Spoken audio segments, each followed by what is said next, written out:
Үндістандық Патурани Гош 20 жылын суда өткізіп келеді. Жергілікті тұрғындар бұл әйелді жүзгіш әйел деп те атап кеткен. Видеоны бастамас бұрын плюс батырмасын басып лайк баса кетіңіз. Патурани Гоштың қызы, жанұясы, үйі және кішігірім шаруашылығы бар.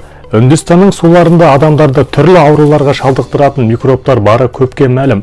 Соған қарамастан Патурани Гош суда көп уақыт өткізуіне не нәрсе итермелейді. Күн сайын Патурани Гош күннің алғашқы сәулелерімен үйінен шығып көлге кіреді де күн батқанға дейін сонда болады.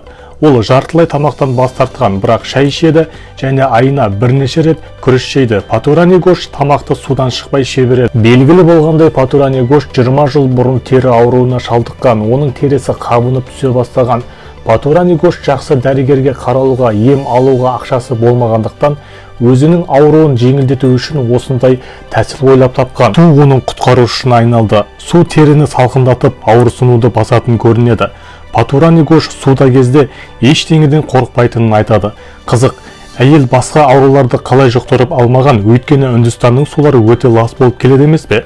Кез келген жағдайда Патурани Гошты жақындары түсіністікпен қарап, әрдайым қолдау білдіреді.